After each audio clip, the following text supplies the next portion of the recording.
After Real Madrid's 3 years of European dominance, the competition's final comes to the city, but will take place at the new home of local rivals Atletico Madrid. There is only one thing Atleti fans would love more than seeing Real's run ended, and that is victory for their own club on their home turf.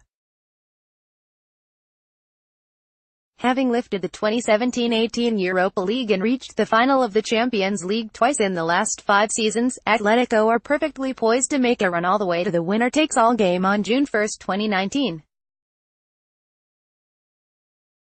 Following their 3-0 demolition of Marseille in the Europa League final, Diego Simeone's side were expected to lose star player Antoine Griezmann to Barcelona, with a long transfer saga eventually ending with an anticlimactic video about the France forward's decision to stay with Los Colchoneros.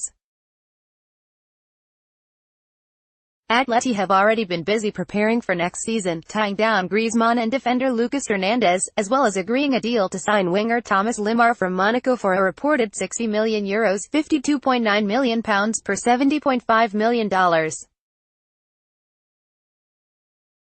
On top of that, Diego Costa is in the form of his life, scoring 3 times in his first 2 games with Spain at the World Cup.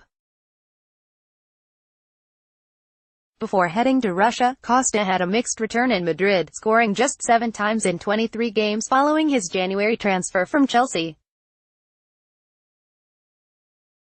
For Spain, he has found his best form, with 4 international goals so far this year, his best calendar year return for his country. Having bagged the winner against Iran in La Roja's second group game, Costa sits just 1 goal behind Cristiano Ronaldo and Romelu Lukaku in the race for the tournament's Golden Boot, with a game against Morocco to come. Only Ronaldo's magic was able to stop Spain from winning their opening match, with Costa taken off before the late equalizer. Spain head coach Fernando Hierro is unlikely to make the same mistake of taking off Costa in future games when the result is less than secure. Costa has long been known for his aggressive style of play, which can often wind up opposition defenders. This has been evident in Spain's games so far, but his clinical nature in front of goal has stood out even more, showing an awareness in the box which allows him to get the better of those same defenders he has been annoying all game. In the win over Iran, Costa was accused of stamping on goalkeeper Alireza Bir and banned, but the 29-year-old denies that he has been up to his usual shenanigans at the World Cup. "I was very calm. There are so many cameras that you can't play the fool," he told reporters. "I was sure that I hadn't done anything wrong. Although the cameras are watching Costa and VAR can retroactively punish him for misbehaving, he still knows how to provoke defenders. Instead of small fouls or leaving the boot in, he tries to get into the minds of opponents through constant verbal abuse, out of earshot of the referee." Diego Costa cussed everyone in my life during the entire game, Morteza Paralagonji told reporters. "The things he said to me from the start till he went off were disgusting. He constantly insulted my entire family.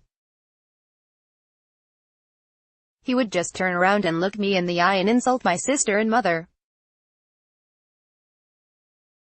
He thought I was inexperienced and I would get myself sent off, but I tried to be in control and focus on the game. Everything I heard about him was right. He would just swear to anyone and everyone whenever he wanted. As soon as the referee would come near us, he'd go silent." Costa has been working hard to annoy defenders, but he has also been working hard for his Spain teammates. At the 2014 World Cup, he averaged 6 kilometers a game, but has already raised that to a distance covered of 8 kilometers at this summer's tournament. Morocco coach Hervé Renard knows that his players should expect verbal battles with the striker, but is more concerned with preventing Costa from putting in a good on-field performance, leaving the match officials deal with any of his mind games. "Of course we have to be careful about this player," Renard told reporters. "He's a very good player. He's a very good striker. The first thing we have to do is control him on the pitch. We are putting our confidence in the referees tomorrow.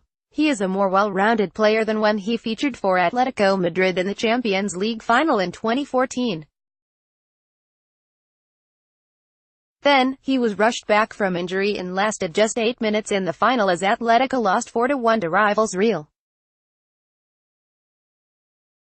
With proven winner Simeone in charge, key players secured for next season, top talents arriving and Costa in full beast mode, Atletico Madrid are perfectly poised to become the team to end Real Madrid's Champions League dominance. And where better to do it than in their home stadium?